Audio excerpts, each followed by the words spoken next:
안녕하세요. 반갑습니다. 2월 매달 시험 보는 매달 달달 모의고사입니다. 제가 시험지 여러분들 본 거 잠깐 보니까 문단 구성도 안 돼 있고, 그리고 서론 아예 줄을 비워놓고, 그야말로 이제 처음 답안지 옮기시는 분들이 좀 있어서, 형식 자체 전혀 안 갖춰져 있고요. 내용은 뭐 일단 둘째 치고, 형식조차 안 갖춰진 분들 좀 많습니다. 그나마 좀 쓰신 분은 이제 가끔 이제 보이기도 하고 그런데 아마 이제 작년에 시험을 보셨던 분들은 나름대로 어떤 형식으로 써야 될지 좀 감을 좀 잡고 있기 때문에 가능할 것 같은데 이제 처음 보시는 분들은 그냥 연습한다 생각하시고 그야말로 이제 우리가 이제까지 이런 교육학 지식에 대해서 배웠다면 이제 진짜 교육학 논술이다라는 거죠. 그 문제, 제시문에 이제 자신이 갖고 있는 교육학적 지식을 활용해서 실제로 한 편의 논술문을 써보는 거죠. 이제 오늘은 원래 논점이 4개가 나와야 되는데 하프 모의고사라서 2개의 논점을 중심으로 씁니다. 뭐 교육 내용에 대해서 뭐 특별히 이렇게 설명하기보다는 이제 간단하게 어떤 형식을 갖추고 어떻게 써야 될 것인지 간단하게 이제 설명하는 식으로 진행하도록 하죠. 자, 일단 이게 뭐야?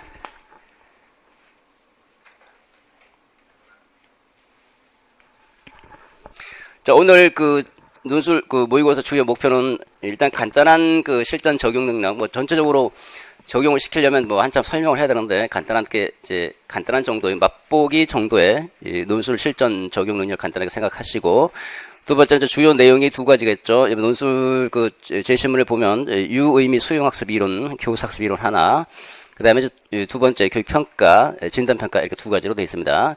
이 교수학습 파트하고 교육학에서 가장 큰 비중을 차지하죠. 그 다음에 두 번째 비중을 차지하는 것을 들으려고 그러면 이제 교육과정과 교육평가 이렇게 생각을 해볼 수 있죠. 자, 먼저 논술을 작성할 때 어떻게 작성해야 될 것인지 장황하게 설명을 안 드리겠습니다. 일단 설명드리면 좀 한참 걸리기 때문에 간단하게 어떤 것들이 있는지만 살피고 넘어가도록 하죠. 먼저 논제가 주어지죠. 논술 문제를 우리가 논제라고 합니다. 문제를 정확하게 잘 읽고 이제 문제를 파악하고, 문제가 파악이 됐으면 전체 주제가 나와 있잖아요. 어떤 주제에 대해서 논하라라고 하고 있으니까 주제를 간단하게 한 문장 정도 생각해 봅니다. 쭉 문제가 파악이 되면 주제를 한 문장 정도 해서 주제문을 간단하게 생각하든지 뭐 작성하든지, 세 번째는 이제 개요를 짭니다. 쭉 어떤 식으로 설계를 하는 거죠. 설계 디자인을 해놓고 이제 구체적인 내용들 채워 나가야 되니까 개요를 작성하고, 그리고 나서 서론 들어가고 본론 들어가고 결론 들어가고, 보통 이제 실제 시험장에서는 한 5분 정도 남겨놓고 쭉 한번 훑어보기 해야 됩니다. 수정하기. 그래서 배점 기준표를 중심으로 해서 배점 기준표에 해당되는 내용이 잘 들어가 있는지 그걸 잘 살피고 이제 패를 놓고 나오게 되는 거죠. 자, 먼저 논제 파악입니다. 문제를 파악할 때는 먼저 지시문부터 읽고 들어갑니다. 지시문이라고 하는 거는 이제 그러니까 이제 이런 문제를 보시면 다음은 뭐 A 중학교 뭐라고 하고 있는 거 있죠. 이걸 이제 논제입니다. 이게 이제 지시문이죠. 지시사항입니다. 이 지시문을 쭉 읽게 되는데, 그러니까 이제 문제를 보면 이제 지시문도 있고 제시문도 있고 배점 기준표 이렇게 3가지로 구성되어 있죠. 그래서 먼저 지시문부터 쭉 읽습니다. 지시문을 읽으면 어떤 것들을 요구하고 있는지를 파악을 할 수가 있고, 논점에 어떤 것들이 들어가 있는지, 주제가 뭔지 이게 대충 파악이 되죠. 그러고 나서 제시문을 읽을 것이 아니라 바로 배점 기준표로 넘어갑니다. 맨 하단에 있는 배점 기준표를 봐야 되겠죠. 왜냐하면 점수 따기 위한 시험이니까 점수의 요소를 잘 살펴서 어떤 것들을 지적해줘야지 점수를 딸 수 있는지를 이제 고려를 해야 되겠죠. 점수부터 보고, 그리고 나서 이제 제시문을, 점수 기준표에 근거해서 하나씩 제시문을 처리해 나가는 겁니다. 논점이 이제, 원래는 논점 4가지죠. 그 논점 4가지 중심으로 제시문을 좀 길면 딱딱 끊어가면서, 그 배점 기준표를 중심으로 해서 쭉 같이 왔다 갔다 하면서 읽게 됩니다. 읽을 때는, 읽다 보면 이제 내용이 막 떠오를 때가 있거든요. 그때는 바로 옆에다 써놓으셔야 돼요. 왜냐하면 따로 생각하려면 잘 안 떠오르거든요.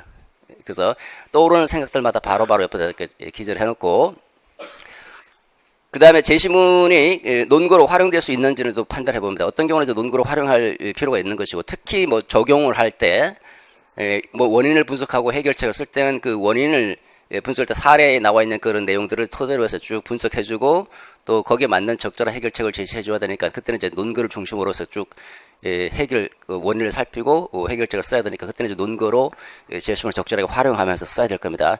그래서 문제하고 제시문을 잘 읽으면서 이것까지 이제 생각해 보아야 되겠죠. 자, 두 번째 이제 각각 하나씩 보시면 지시문을 먼저 읽어보면 지시문의 주요 요구 사항들이 몇 가지가 있죠. 거기 보시면 A 중학교 초임교사에서 둘째 줄에 교수학습의 원리 그리고 평가의 기능 이게 두 가지가 나와 있고 교수학습의 효과성 증진이라는 주제 벌써 세 가지를 제시하고 있죠. 이 주제를 중심으로 소본글 형식을 갖춰라라고 되어 있죠. 그러니까 어떤 제약 사항이라든지 요구 사항이 뭔지를 보고 그 다음에 전체 주제를 중심으로 해서 출제자가 어떤 의도를 가지고 이 문제를 냈는지 이걸 이제 보자라는 겁니다. 이 의도를 파악해야지 전체가 처음부터 끝까지 논리적으로 긴밀하게 문단간 간의 긴밀성을 유지하면서 산의 전체 통일적인 글이 나오게 되는데 그건 이제 나중에 문제고 일단 이렇게 지시문을 읽은 다음에 그 다음에 이제 배점 기준표를 확인한다고 그랬죠. 배점 기준표는 크게 두 가지 영역으로 되어 있습니다. 하나의 내용 영역, 그 다음에 형식 영역. 거기 배점 기준표를 보시면 논술의 구성 요소 또는 내용 요소다라고 합니다. 내용 요소라고 출제될 때도 있고 구성 요소라고도 출제될 때가 있는데 이건 내용 부분이죠. 배점 15점인데 이제 오늘 이제 하프니까 8점이 배당돼 있죠. 그다음 그 밑에 논술의 구성 요소 이게 총 5점이 배당이 됩니다. 여기 그러니까 내용 요소 5점, 그다음에 논리와 표현 형식 논리와 표현이라고 하는 이 형식적 측면 5점 해서 총 20점이 배당이 됩니다. 그래서 어쨌든 뭐 최소 10에서 18점 이상은 받아야 되죠. 18점 이상 정도 생각하려면 일단은 그 앞에 밑에 있는 총 논리와 표현이라고 하는 이 형식 부분 5점짜리는 반드시 가져가야 되는 거예요. 이거는 이제 요거는 뭐 그냥 평소에 이제 연습을 해두시면 당연히 가져가는 부분이고 나머지 15점짜리는 여러분 순수한 지식이다라고 볼 수 있죠.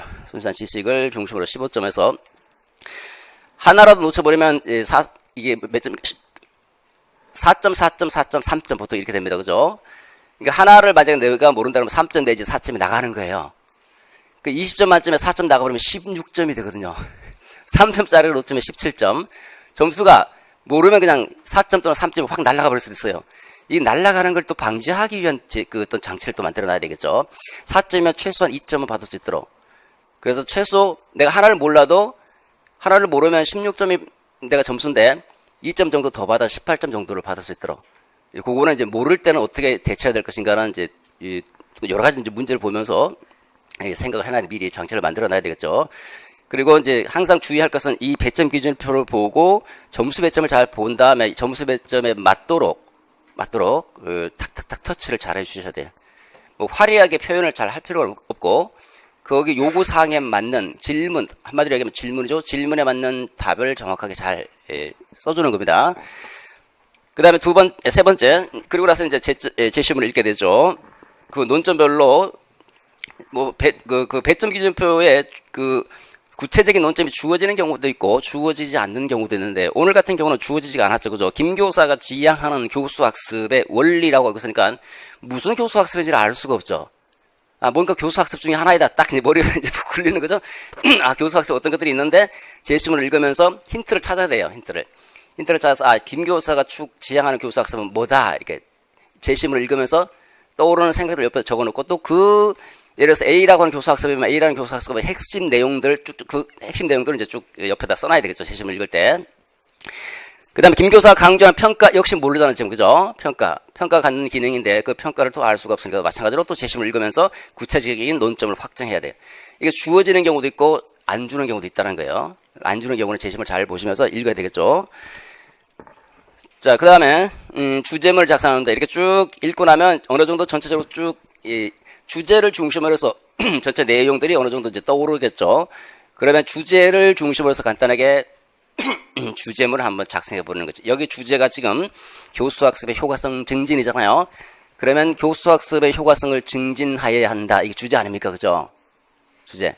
이때가 지금 전체 처음부터 서론부터 결론 끝까지 하고 싶은 얘기는 교수학습의 효과성을 증진시켜야 된다. 어떻게 증진시킬 것인가? 첫 번째 논점이 교수학습의 원리니까 그 교수학습의 원리를 잘 이해하고 수업을 전개하고 두 번째 평가니까 그 평가의 기능을 고려해서 평가를 잘 시행하고 그 세 번째 뭐가 있고 네 번째 교육행정가 뭐가 있다. 이런 것들을 고려해서 교수학습을 잘 하자는 거죠. 그러니까 주제는 하나예요. 주제가 주제물이 주제가 주어졌으니까 당연히. 그럼 주제는 교수학습의 효과성을 증진시키자. 이게 주제죠. 증진하여야 한다. 왜 교수학습의 효과성을 증진해야 될까요? 교수학습은 교수와 학생 간의 상호작용 관계잖아요. 이를 통해서 학생의 학업 성취도를 높일 수도 있고 또는 수업에 대한 내용에 대한 이해력을 높일 수도 있고 여러분들이 생각하고 있는 그 몇 가지 목적이 있잖아요. 그렇죠? 그 목적을 고려해서 이러이러하기 위해서는 그 교수학습의 효과성을 증진해야 된다. 이렇게 주제물을 쓰면 되겠죠. 자, 그 다음에 개요를 작성하게 되죠. 이제 주제문이 어느 정도 물론 주제문이 나중에 써도 되고요. 개요를 작성합니다. 개요 작성할 때 보통 이제 서론, 본론, 결론인데 본론부터 작성하고 서론, 결론 이렇게 작성하는데 나중에 이제 저하고 공부를 좀 해보시면 이제 서론부터 나와요. 그냥 서론 읽다 보면 바로 서론이 뭐 1분도 안 걸려 그냥 바로 튀어나와요. 그냥. 그러니까 지금은 이제 어떤 분 보니까 서론 쓰는데 못 써서 이제 아예 서론을 비우는 분들도 있는데 안 써보니까 그렇죠. 어떤 분은 시험장 갈 때까지 못해서 시험장 가서 서론 쓰는데 15분 걸렸어 이렇게 얘기하는 분들도 있더라고요. 서론은 점수도 안 들어가요. 형식 점수에 들어가죠. 물론. 근데 내용 점수에 안 들어가잖아요. 적절한 구색만 갖춰주면 되는데 또 나름대로 또 괜찮은 서론을 써야 되잖아요. 그거 그렇게 어렵지 않아요. 결론도 마찬가지고 서론 결론 쓰는 거는 뭐 이제 좀 연습하시면서 1분 안에 끝내버려요. 그냥. 그러면서 좀 괜찮은 서론. 자, 개요를 작성할 때는 전체 이제 본론 서론, 본론, 결론에 대해서 이제 간단한 이제 요지를 작성하는데, 화제 형태로 작성할 수도 문장 형태로 작성할 수 있는데, 화제 간단한 그 핵심 키워드 중심으로 작성할 수도 있고, 문장 형태로 작성할 수도 있고, 이 둘을 절충시켜서, 뭐 그냥 완전한 문장은 아니지만, 조금 어느 정도 풀어서는 정도의 개요를 작성할 수도 있고, 이거는 여러분 마음이에요. 예. 자, 그 다음에, 서론 쓰게 되겠죠. 자, 서론 쓰기는 일단은 주의를 환기시켜, 내 글에 좀 관심을 기울여줘라고 하는 거예요. 서론을 읽고 봤는데 별로 관심을 기울이고 싶은 생각이 없으면 곤란하죠. 그 관심을 불러일으키는데 두 가지 형태로 관심을 불러일으키면 됩니다. 첫 번째, 도입 문장 쓰고, 이 도입은 약간 추상적인 형태. 그래서 점점점 깊이, 역삼각형 형태를 취합니다. 도입 문장 쓰고, 이 도입을 뒷받침하는 구체적인 내용을 쓰든지, 왜 그래야 되는지, 아니면 예를 쓰든지, 우리가 보통 이제 문장을 쓰는 방식에서 뒷받침 문장을 쓰는 방법, 대표적인 방법이 세 가지입니다. 상술, 예시, 이유, 부연 설명을 하든지, 이유를 들든지, 예를 들어주든지, 이게 이제, 그 앞에 있는 문장을 뒷받침하는 뒷받침 문장의 방법이에요. 그리고 마지막으로 문제제기입니다. 이렇게 세 가지 메커니즘이에요. 요러고, 도입 문장, 뒷받침 문장, 문제제기. 문제제기는 이 문제에 대해서 내가 논의하겠다는 겁니다. 그래서 A, B, C, D가 문제면 A, B, C, D에 대해서 논의하겠다. 끝이에요, 끝. 여기는 문제가 안 돼요. 문제는 여기서 이제 약간 좀 생각이 좀 요구되는 거죠. 요거는 이제 실제 답안지를 보면서 하나 정도 제가 간단하게 설명드리도록 하죠. 그 이제 본론 씁니다. 본론 쓸 때는 본론의 문단의 그 분량을 먼저 조절해야 되겠죠. 총 앞뒤로 보면 50줄입니다. 두 장의 답안지가 나오는데, 거기 보시면 각 줄마다 5줄씩 해서 첫 번째 페이지가 25줄, 다음 페이지가 25줄, 총 50줄이거든요.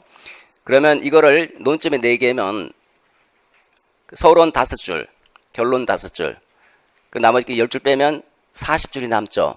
논점에 4개면 한 논점당 몇 줄까지? 10줄. 10줄이 최대 한계선이다. 근데 그러면 뒷페이지가 꽉 차는데 60분이라는 제한된 시간에 과연 채울 수 있을 것인가? 내가 아는 게 그렇게 많은가? 두 가지 한계에 부딪힙니다.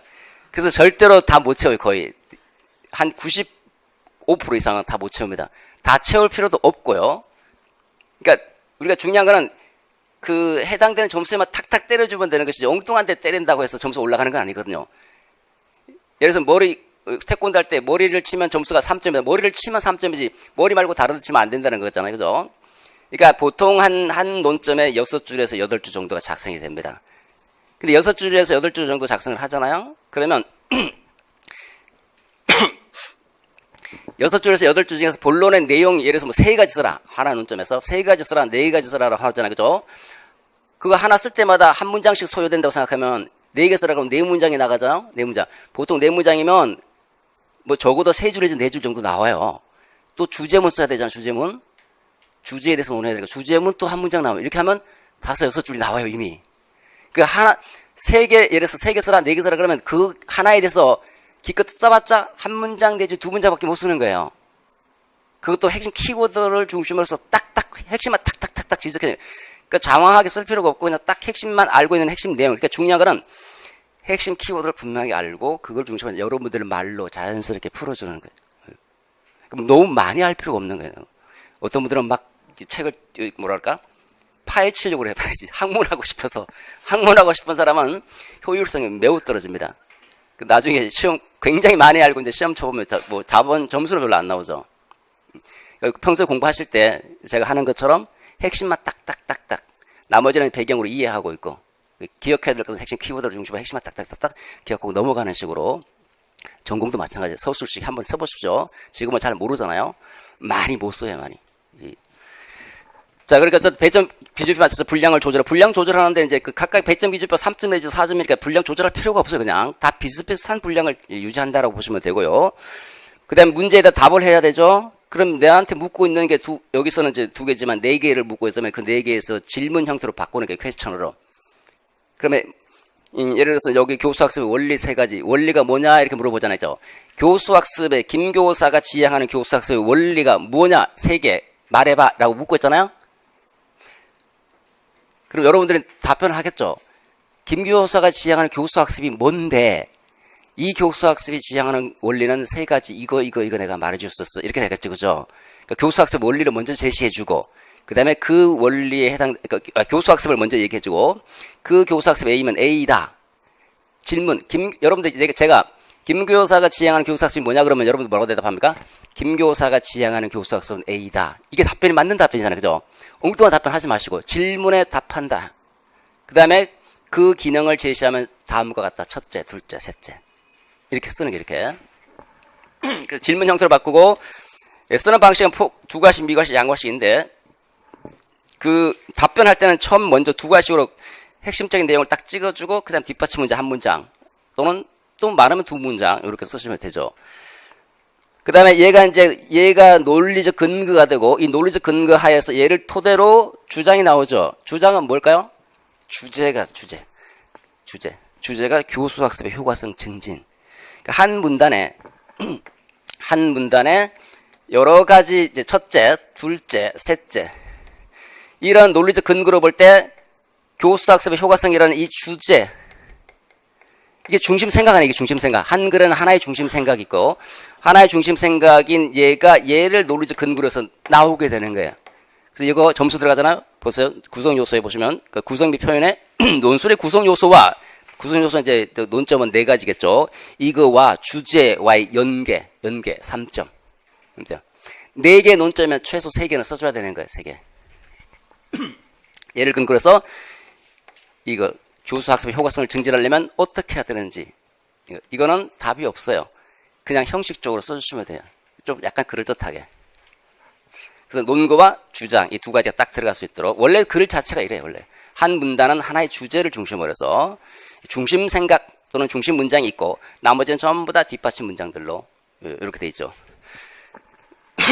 그 다음에 이제 문장력 가능하면 길고 장황하게 쓰지 마세요. 전달이 안 돼. 전달이 간단하게 간결하게 특히 중심 문장은 간단하게 처리해버리고 그 다음에 그 뒷받침 문장은 조금 길어질 수는 있어요. 근데 중심 문장은 빨리 전달할 수 있도록 그러니까 중심 문장만 딱 보고 이 학생이 알고 있구나 하고 답변 동그라미 쳐줄 수 있도록 딱 전달하고 그 다음에 풀어주고 전달하고 풀어주고 장단 조절해가면서 특히 이제 표현 같은 경우는 이제 주술 호응 관계, 주어나 수로의 호응 관계를 좀 유의해 주시면서 간결한 문장으로 처리해 버립니다. 논점에 맞는 소수 방식인데 소수 방식은 여러 가지 방식이 있어요. 논증형도 있고 설명형도 있고 문제가 논증을 요구하면 논증을 해야 될 것이고 설명하라면 설명해야 되는데 대부분 한 80%에서 90% 정도는 설명형이에요. 근데 어떤 경우는 논증을 요구할 때가 있어요. 논증은 증명해야 돼. 증명. 그 같은 경우는 논증형으로 들어. 논증형의 방식 여러 가지 방식이 있어요. 그 방식에 맞춰서 그 사고 메커니즘에 맞춰 쭉쭉쭉 풀어주면 되거든요.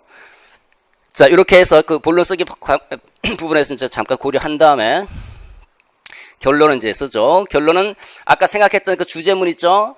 뭐뭐 하기 위해서 뭐뭐 교사학습의 효과성을 증진해야 한다. 이게 한 전체 쭉 이제까지 다 전부 다 이 주제를 중심으로 쭉 논에다가 마지막 결론에서 한마디로 잡아주는 거죠. 한마디로. 그래서 수업 이해력, 학생의 그 내용 이해력을 높이기 위해서는 교수학습의 효과성을 증진해야 한다. 이게 전체 주제 마지막에 딱 잡아주고 다시 간단하게 정리. 4개 논점, 4개 논점 간단하게 정리. 요것도 4개 논점이면 4문장이 나와야 되는데 서로 이제 연결해서 2문장 내지 3문장 정도 간단하게 정리하고 마지막으로 이제 전망하는데 전망 필요 없어요. 전망하지 말고 전망은 마음속으로 20점 받게 해주세요 하고 나가는 겁니다. 자, 그리고 이제 수정하는 거죠. 수정할 때는 상위 수준에서 하위 수준으로 수정하죠. 전체로 먼저 쭉 훑어요. 그러니까 처음에 여러분 글 보니까 글자 들여쓰기 해야 돼요. 문단마다 글자 들여쓰기 잘 돼 있는지, 그 다음에 주제가 잘 드러나고 있는지, 이 주제 점수별로 점수를 생각해서, 그 다음에 여기 3가지면 3가지가 잘 있는지 없는지 이걸 다 포인트 딱 빨리빨리 보면서, 그 다음에 이제 있다 그러면 다시 문장 안으로 들어가서 표현에 문제가 있는지 없는지 몇 번 훑게 되는, 몇 번 5분 안에 쭉 빨리 한 2-3번 정도 쭉 훑으면서 상위 수준에서 하위 수준으로 쭉쭉쭉 들어가는 거예요. 그럼 여기도 여러분은 자신도 모르게 나는 분명히 여기 이제 예를 들어서 평가가 진단평가인데 진단평가로 썼는데 봤더니 진단평가 쓰다가 또 형성평가라는 말이 들어가고 있어요. 자기도 모르게 그렇게 나오는 경우가 있어요. 그거 빨리 찾아야 될 거 아니에요. 그죠? 실컷 진단평가 잘 쓰는데 또 형성평가 엉뚱한 말을 하고 있는 거예요. 형성평가는 말로 다 날아가 버리잖아. 다. 그 부분에 대해서는. 그러니까 세부적인 내용 다 안에가 또 잘못된 것이 있는 점도 쭉 훑고 들어가요. 훑고.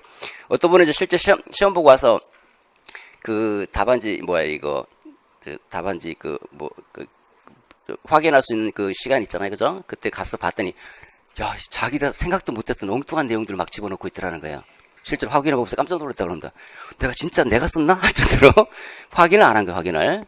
근데 그러니까 한 55분 안에 모든 게 다 끝나야 되는데 이게 너무너무 어렵잖아요. 자동화가 돼 있어요. 자동화.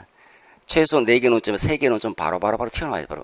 하나 갖고 이제 실험하면서 네가 이기나 내가 이기나 1점이라도 받자 하면서 그렇게 이제 하게 되는 거죠. 그러니까 이제 평소에 상반기에 전공도 공부하셔야 되겠지만 교육학 조금 더 열심히 해놓으셔야 돼요. 하반기에는 전공에 또 시간을 더 많이 투자해야 되니까. 자, 그럼 하나씩 가보도록 하겠습니다. 자, 먼저 지시문부터 읽죠. 지시문 읽고 배점 기준표로 확인합니다. 자, 뭐 두 사람의 등장하고 두 사람의 대화 내용이 있다라는 거고, 두 사람의 대화 내용을 토대로 해서 김교사가 지향하는 교사학습 원리 하나죠. 딱 밑에 배점 기준 보면 김교사 지향하는 교사학습 원리 요거 하나. 이교사 강점 평가 기능, 평가가 갖는 기능이 뭔지 요거 2가지, 여기서 합하니까 2가지를 중심으로 해서 주제가 나와 있네. 주제. 이 주제를 중심으로 해서 서본결 알았어. 이렇게 들어가는 거죠. 그 다음에 배점 기준표 들어갔죠. 여기 3가지네. 여기는 그냥 말인데 3가지. 그러면 4점? 뭐지? 3개 써놓고 4점 주는 게 어디냐. 아니 3점 주면 하나씩 1점 들어가는구나. 근데 이거는 1점씩에 0점 뭐 이게 없어요. 여러분들 그 답안지 소수점으로 나오죠. 무슨 예를 들어서 19.33, 19.67. 이건 3명이 평균 내니까 3367 이렇게 나오는 거예요. 하나당 1점인데 분명히 하나씩 3개는 1점씩 들어가겠죠. 그죠? 그럼 나머지 1점이 어디 있느냐라는 거죠. 그 1점을 찾아야 되는 거예요. 1점. 숨어있는 1점. 이걸 정말 잘 이해하고 충실하게 설명하는가. 설명. 그러니까 예를 들어서 A다. 그럼 A다 하고 그냥 넘어와 버리면 그냥 그 1점은 받지만 설명이 안 돼 있으니까 1점을 못 갖고 3개 중에서 최소 2개 이상은 충실하게 설명해 줘야지 1점을 준다. 어떤 경우는 또 제시문하고 잘 연계가 돼 있는지 제시문을 잘 엮어서 써야 될 경우도 있습니다. 그때는 제시문과 잘 연계해서 거기에 점수를 배당할 수 있고 출제진이 각자 다르기 때문에 채점 기준 요 1점 숨어있는 1점은 채점자마다 출제자마다 조금 다를 수가 있어요. 근데 여기도 마찬가지죠. 똑같은 논리입니다. 자, 그 다음에 이 구성 요소 여기는 2개니까 이 2개와 이 주제 서로 연계해서 논리적 형식, 서본글의 형식을 갖췄어라. 서본글의 형식을 갖추고 논리적으로 이 주제와 이거와 이거, 이거와 이거, 이거와 이거, 이거와 이거 서로 긴밀하게 연계가 되라. 긴밀하게 한 문단 안에서, 그러니까 이 한 문단 안에서 주제, 한 문단 안에서 주제 연계를 시켜서 이거 다 해줘야지 이거 주는 3점 주는 거 이제 그대로 받아먹게 되는 거죠. 그러니까 요거 가끔 이제 연습 안 하다 보면 자꾸 요거 빠뜨리는 경우가 있어요. 자주 연습하다 보면 이제 자연스럽게 나오게 되는데. 자, 그 다음에 이제 제시문 들어가야 되겠죠. 요 두 가지를 생각하면서 요거 찾으러 들어가는 거죠, 이제. 뭘까? 요거 뭘까? 이거 찾으러 제시문 이제 들어갑니다. 자, 그리고 김교사 얘기를 이제 주목해야 되겠죠. 뭐라고 잔뜩 얘기를 하는데, 김교사가 인간의 인지 구조는 학문의 조직 방식이나 지식 체계와 유사하다. 그래서 자신의 기존의 지식 체계, 이게 인지 구조죠. 이게 지식 체계고, 조직 방식이고, 여기에다가 새로운 정보를 요렇게 연결 짓는다. 연결. 그 두 가지가 나오잖아. 인지 구조, 다른 말로 하면 지식 체계, 자신의 인지 구조 속에 있는 지식 체계와 그 다음에 밖에 있는 새로운 정보를 요 속으로 쏙 집어넣는다. 아, 교사학습이 뭡니까? 의미있게 연결. 여기 있잖아. 의미있게 이게 포인트죠? 이게 뭡니까? 의미있게, 연결. 수용한다, 유의미, 수용학습이구나. 수용학습. 이렇게 해서, 김교사가 지향하는 교수학습은 유의미 수용학습이 나왔잖아요? 그 다음에 이제 기능 세 가지, 이제, 떠오르면 바로바로 옆에다가 키워드 딱 적어주고, 넘어갑니다. 그렇다면 수업을 진행하기 위해서 가장 우선적으로 우리가 관심을 기울여야 될 것은, 얘 머릿속에 뭐가 들어있는가를 알아야 되잖아요. 그죠? 머릿속에. 그래서 학습자의 영향을 미칠 가장 중요한 요소는 학습자가 이미 알고 있는 것이니까 이미 알고 있는 것이 무엇인지 파악해서 거기다가 학생들을 맞춰서 내용을 전달해 줘야 된다. 그렇다면 수업을 시작하기 전에 이제 2교사 평가 부분이 어딘지 찾아봐야 되겠죠? 수업을 시작하기 전에 학생의 상태를 확인하는 것이 중요하다. 요거 뭐예요? 수업 시작하기 전에 평가, 2교사가 지향하는 평가는 수업 시작 시간을 기준으로 시기. 우리가 평가를 유형을 분류할 때 여러 가지 분류 기준이 있는데 평가의 기준, 무엇을 기준으로 하는가? 규준지향, 준거지향, 자기참조. 자기참조냐, 준거참조냐, 규준참조냐, 이렇게 세 가지로 분류가 되죠. 그 다음에 시기를 기준으로 해서 진단, 형성, 총괄. 여기는 시기를 기준으로 해서 수업 시작 전이니까, 요게 이제 포인트죠? 진단평가구나. 진단평가. 그 진단평가라는 것을 알고 진단평가 옆에 써놓고 기능 생각나면 바로 적든지 그 다음에 이거 이제 파악이 됐잖아요. 개요 작성해야 되겠죠?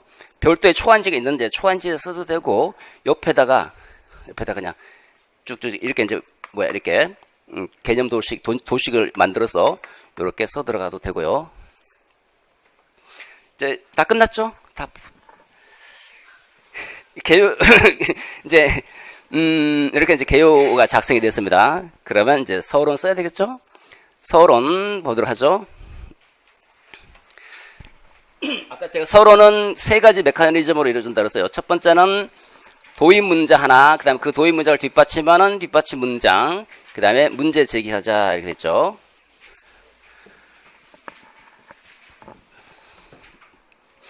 자, 그러면 일단은 주제잖아요, 주제. 교수학습의 효과성 증진, 이게 주제죠, 그죠? 주제. 이거 출제를 왜 했을까요? 교수학습의 효과성 증진하는 게 중요하다는 게 중요하다. 중요한 사항이니까 이것 좀 논의해달라 하고 있죠. 그러면 그대로 받아칩니다. 교수학습의 효과성 증진, 그거 진짜 중요한 거야. 중요해. 이거 주어가 되고 제가 서술어가 되죠. 그래서 이게 뭐예요? 첫 번째 도입 문장. 쓰는 방식은 많습니다. 이제 하나를 제가 소개를 합니다. 도입 문장에서는 핵심어가 있죠. 주제어. 교수학습의 효과성 증진이 주제어죠. 교수학습의 효과성을 증진하자라는 거, 이거 주제. 이 주제가 어떻다? 이게 참 중요하구나. 중요성을 써주는 게, 중요성. 여기 중요성이 뭡니까? 서술어죠. 그러니까 주제어가 주어가 되는 거예요. 주어가 중요해. 교수학습의 효과성을 증진하는 일이 중요하다는 말 서술어를 중요하다 이렇게 써도 되고 의미가 있다 해도 되고 또 중요성이 부각되고 있다. 최근에 이슈가 각광받고 있다. 또 이걸 살피는 이런 의미 있는 일이다. 이렇게 여러 가지 서술을 구성해 가면서 중요하다는 말을 대신어로 다른 걸로 써주시면 돼요. 중요해. 할 말이 없으면 진짜 중요해. 이게 왜 중요할까? 뭐 때문에 중요한지 한번 생각해 봐야 되잖아. 그죠? 이거 간단하게만 생각, 이거는 답이 없어, 그냥. 이거 교수학습을 효과성을 증진하는 일은 왜 중요할까요? 학생을 교육적으로 성장시키려면, 교육적으로. 학생의 교육적 성장을 촉진하기 위해서는 교수학습의 효과성을 증진하는 일이 중요하다. 또는 학생의 학업 성취도를 높이기 위해서, 또는 학습 목표에 도달하도록 하기 위해서, 또는 수업 내용에 대한 이해를 촉진하기 위해서, 이렇게 하기 위해서는 교수학습의 효과성을 증진하는 일이 무엇보다 우선시돼야 된다. 뒤집어도 되죠? 이해가 앞으로 올 수도 있죠? 교수학습의 효과성을 증진하는 일은 학생의 학습력과 또는 학생의 이해력과 직결되는 문제인 만큼 매우 중요한 일이다. 이렇게. 이거 주제가 앞으로 갈 수도 뒤로 갈 수도 있고, 이거는 이제 자유롭게. 됐죠? 그러면 이게 포괄적인 거잖아요. 얘 주제어가 중요하다. 그러면 그 다음에 이 주제어를 중심으로 해서 몇 가지가, 이 주제어하고 논리적으로 연결된 게 뭐예요? 논점, 4개 논점이 연결되어 있잖아요. 주제어를, 이 주제를 중심으로 해서 논점 1, 논점 2, 이렇게 됐잖아요, 이렇게. 얘를 중심으로 얘가 논리적으로 연결돼야 되니까 요 하나씩 하나씩 뒷받침해주는 이렇게. 다 쓰면 4개가 되니까 너무 길잖아요. 적절하게 연결 지어서 2문장 내지 3문장 들어갑니다. 그럼 여기는 첫 번째가 유의미 수용학습을 우리가 파악을 했잖아요. 그러면 선생님은 이 교수학습 효과성을 증진하려면 뭘 해야 돼요? 유의미 수용학습의 그 원리를 알아야 될 거 아니에요, 그죠? 원리를 알고 수업을 진행해야 되죠. 두 번째 평가잖아요. 진단평가죠. 진단평가를 토대로 해서 학생이 뭘 알아야 돼요? 학생의 특성을 파악해야 돼요. 이게 수업의 원리를 알고 그 수업의 원리를 알고 그 수업의 원리에 맞게 수업을 설계하고 수업을 시작하기 전에 먼저 진단평가를 통해서 학습자의 특성을 확인한 후에 수업이 진행돼야 된다. 이런 얘기가 나올 수 있죠. 두 가지를 이제 여기서 연결이 되니까 교수학습의 원리를 이해하고 그리고 학습자의 특성을 사전에 파악하여 또는 뭐 진단평가 얘기해도 되고 이 말 자체가 진단평가잖아요. 파악하여 수업을 진행할 수 있어야 된다. 이게 뒷받침 문장. 뒷받침 문장이 어디서 나오냐? 요거 주제가 이제 잡혔잖아요, 이미. 요거가 요 뒤에. 지금 이제 논점이 2개니까 한 문장이에요. 논점이 3개, 논점이 4개면 2문장 또는 3문장까지 갑니다. 그 다음에 마지막 제시문. 제시문에 있는 그 대화문을 토대로, 그러니까 여기서 보면 요게 이제 뒷받침 문장이죠. 요거 원리에 근거해서 수업을 설계하고 진단평가를 토대로 학습의 특성에 알맞은 수업을 전개할 수 있어야 된다. 진단평가.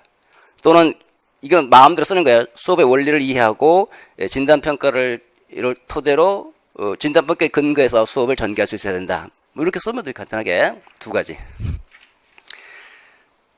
그 다음에 이제 요거 2개를 요 2개에 대해서 이와 관련해서 이 주제문을 논의하겠다. 이건 뒤에 그냥 갖다 받쳐주는 거죠.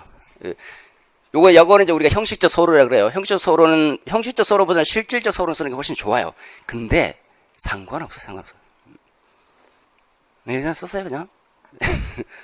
자, 이렇게 해서 서로 끝났죠?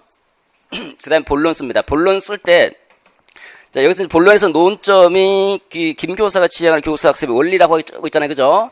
그럼 우리가 어떻게 답변해줘야 돼? 질문하면, 김 교사가 지향하는 교수학습은 유의미 수용학습이다. 그 다음에 뭐가 나올까요? 유의미 수용학습이 뭔지 간단하게 한 줄, 그죠? 유의미 수용학습이란 뭐라 해.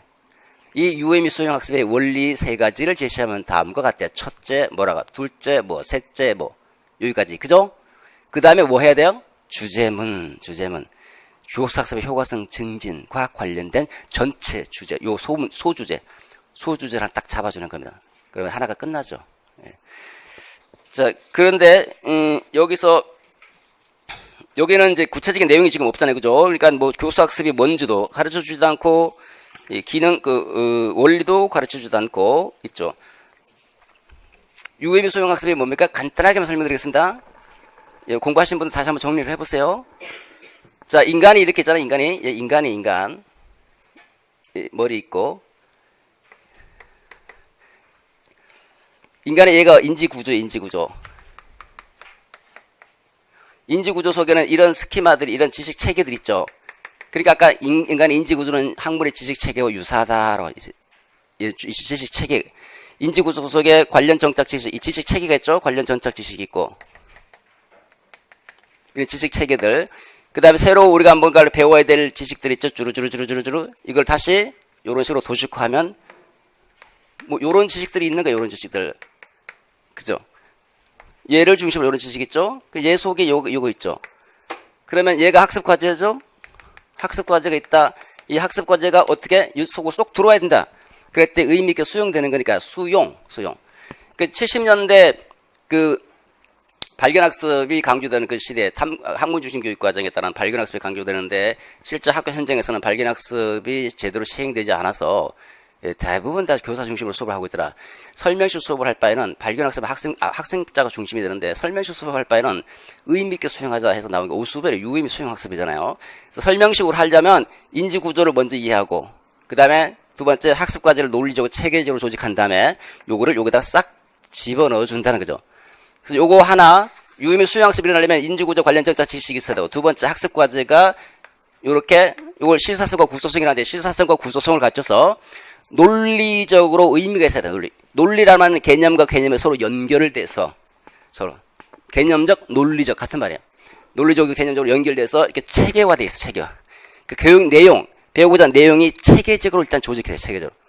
체계적으로 조직해서 그 다음에 그렇다고 여기다 집어넣어야 되는데 얘 학습자가 이게 학습자죠. 과제 학습자가 얘를 여기다 집어넣어 버리면 안 된다는 거죠.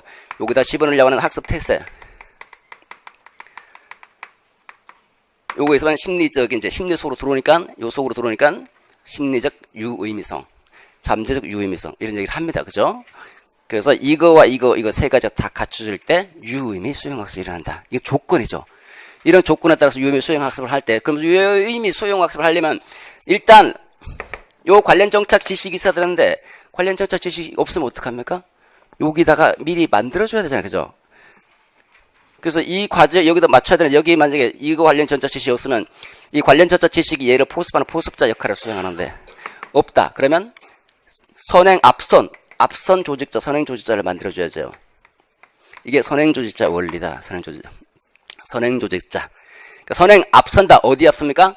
새로운 학습 과제를 제시하기 앞서서 얘보다 좀 포괄적이고 일반적이고 추상적인 포괄성 일반적이고 추상적인 입문자료를 먼저 제시해주는 거. 입문자료가 바로 이거죠. 그래서 뭐 개념도를 만들어준다든지 그림을 보여준다, 영상을 보여준다.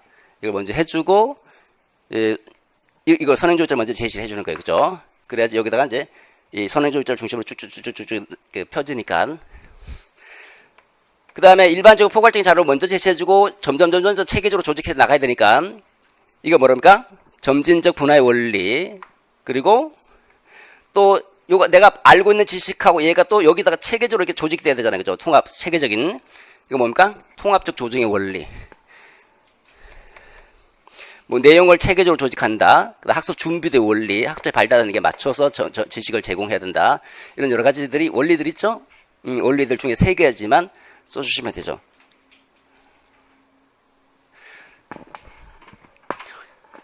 자, 그 다음에 그래서 이제 본론 들어갑니다. 자, 그 다음에 이거 지금 이렇게 3가지 원리를 이렇게 A, B, C의 3가지 원리를 제시했다. 그 다음에 주제가 있잖아요. 교사학습의 효과성 증진. 그러면 얘하고 교사학습의 효과성 증진하고 어떤 관계가 있는 거예요? 이거 교사학습의 효과성 증진하고 이게 관계가 있다는 거잖아요. 그죠? 그럼 선생님은 어떻게 해야지 교사학습의 효과성을 증진시킬 수 있을까요?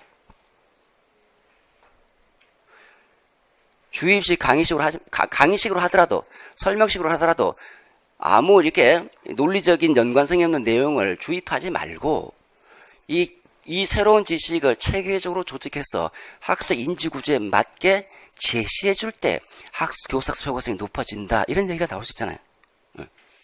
이게 주제문. 자, 본론 봅시다. 첫 번째 문단입니다.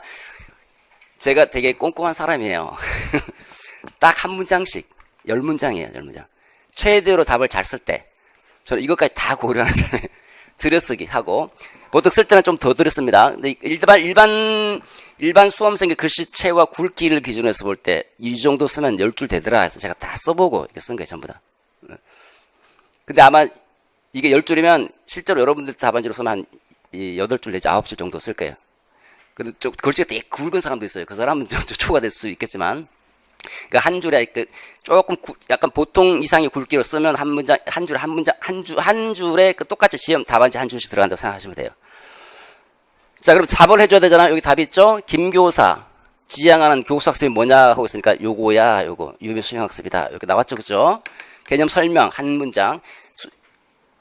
요 새로운 학습과제, 새로운 지식을 요 인지구조 속에 의미있게 연결하는 거. 제시문에 그렇게 나와 있잖아요? 이거. 김 교사가 이제 학습자의 지식 체계와 새로운 정보가 의미있게 연결되면, 김 교사처럼 이렇게 되면 이제 유의미 학습이 일어난다. 여기까지 끝이죠? 요거 뭐 써도 되고, 안 써도 되고. 요거 답해주고, 그 다음에 진짜 답은 이제 그 원리 3가지를 쓰는 거죠. 그 유의미 학습의 원리를 제시하면 다음과 첫째, 이렇게 이제 표지어를 써서 표지어. 바로바로 읽히도록 채점하기 쉽게. 둘째, 셋째. 선행조기자 원리다. 간단한 설명 들어가면 되죠? 이건 마음대로 쓰세요. 마음대로 쓰는데 아무거나 쓰면 곤란하고 핵심 키워드가 뭡니까? 선행이니까 새로운 학습까지 앞선다 하나. 그 다음에 두 번째, 구체적인 걸 제시해서는 안 되죠? 추상적인 거, 포괄적인 거. 이 2가지 포인트예요, 포인트. 도입 단계 이전에 이거 2가지가 요 2가지를 중심으로 해서 여러분 편한 말로 그냥 썼어요, 편하게. 여기는 한 문장, 2문장, 3문장이죠. 요거는 생략해도 되고요. 더 쓰고 싶으면 계속 더 쓰는 거예요. 양이 되면. 두 번째, 점진적분의 원리다. 딱 잡아주고, 그 다음에 점진적분의 원리가 뭔지 포괄적이고 일반적이다. 그 다음에 두 번째는, 포인트는 더 구체적이면서 세부죠. 포괄적이고 구체적이고, 일반적이고 구체적이고. 요 2가지를 포인트를. 세 번째, 통합적 조정이다. 통합적 조정한다는 말은 기존의 지식하고 새로운 지식을 통합한다는 거예요, 통합. 내가 알고 있는 지식과 새로운 지식을 통합하는 거. 그러니까 여기도 이 원리에서도 보면 그 선행학습을 요약하고 정리를 해줘야 돼요. 뭐 새로운 과제를 나가기 전에. 왜 정리해줘야 될까요? 내가 뭐라고 배웠습니다. 예를 들어서 그 A라고 하는 개념에서 쭉 배웠죠? 이거 다시 한번 A라고 하는 주제에 대해서 여러 가지를 배웠어요. 이거 다시 정리해주고 다음 단계로 넘어가야지. 이걸 토대로 다시 여기다 갖다 붙일 거 아니에요, 그죠? 제가 수업하는 것처럼. 딱 잡아 정리하고 다시 또 들어가고. 이게 뭐죠? 이게 선행학습을 요약 정리. 마찬가지로 내가 알고 있는 지식이 있다 그러면 그 알고 있는 지식하고 새로운 지식이 서로 통합될 수 있도록 하는 게 통합적 조정의 원리죠. 자, 여기까지가 끝입니다. 그럼 2가지가 있죠? 이거 하고. 선생님, 이건 뭐죠, 지금? 뭐가 있는 것 같은데? 그냥 지나쳤지만. 이게 뭘까요, 이게? 뒤에 거부터 보도록 하겠습니다. 요건 주제문이다. 이게 근거가 되는 거예요. 3가지 근거를 토대로 해서 주제문이 이제 작성이 되는 거죠. 너무 나중에 이거 다 외우면 되는데, 이건 참 뽑아내기 어렵다는 얘기를 많이 해요. 참 힘들다. 어떻게 쓰면 잘 쓸까요?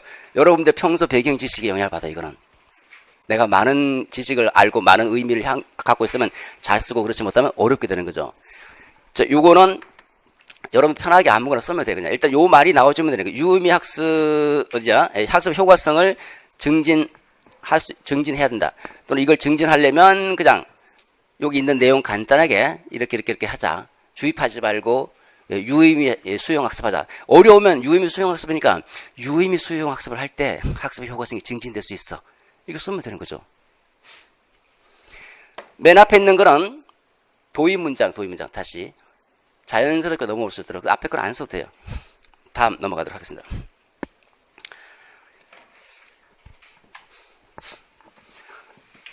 다음은 이제 그 진단평가죠. 진단평가도 이 교사가 지향하는 평가가 뭐냐고 했으니까 그냥 쓰려면 이 교사가 지향하는 평가는 진단평가다 이렇게 하고 진단평가란 뭐다 이렇게 들어가야 되잖아요. 그죠? 이렇게 써요. 이게 원리로는 원칙적으로 그렇게 쓰면 되는데 뭐 똑같은 말 쓰고 있으니까 조금 바꾼 거예요. 그냥. 그래서 진단평가의 개념 일단 써주시고 그 다음에 두 번째 진단평가가 갖는 기능 3가지 제시하면 다음과 같다. 이 진단평가는 이제 진단하는 거잖아요. 수업 전에 학습 여러 가지 특성들을 진단하는 거죠. 그래서 출발점 행동, 선수 학습의 정도를 진단하는 기능이 있고 그 다음에 새로운 학습 과제를 나갈 때 그 학습 과제를 미리 알고 있는 애들도 있으니까 2차 방정식에 나가는데 2차 방정식에 대해서 어느 정도 이해하고 있는지를 또 진단해 볼 필요가 있겠죠.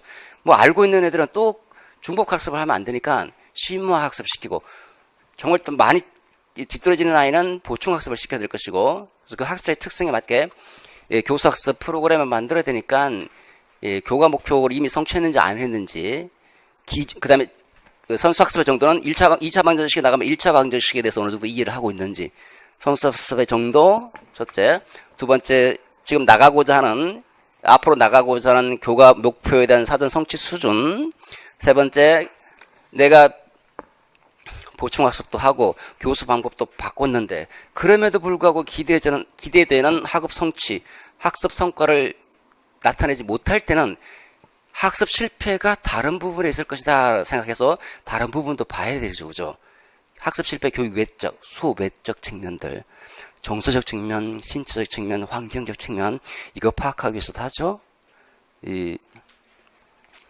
그리고 뭐 이렇게 이제 파악해서 교수 전략을 세우고 교수 프로그램을 세우면 교수 학습의 효과성을 증진시킬 수 있으니까 교수 학습의 효과성을 증진하기 위해서도 진단평가를 하고, 학습의 전반적인 특성, 교과에 대한 이해 정도, 교과의 흥미 정도, 뭐 학습 동기 측면 이런 것들도 파악하기 위해서도 진단평가를 실시하죠. 여러 가지 목적과 기능을 수행한다. 그 중에 3가지만 써주면 되죠. 자, 여기까지죠. 그 다음에 다시 주제면 이거 이렇게 해서 그러면 교수 학습의 효과성 증진과 얘가 어떤 관계가 있는지, 왜 이렇게 진단평가를 해서 어떤 관계가 있는지 써줘야 되죠. 진단평가를 토대로 수업을 진행하면 교수 학습의 효과성이 증진될 거 아니에요. 그죠? 그게 쓰죠. 그게. 쉽지 않아요. 그냥. 둘 간의 관계를 생각해서 이게 교수 학습 효과성 증진하려면 진단평가를 토대로서 학습에 적합한 교수 전략과 교수 프로그램을 세운다. 수업하라 쉽게 이걸 토대로서 수업을 진행해야 이게 증진할 수 있어. 이거 주제문 됐죠?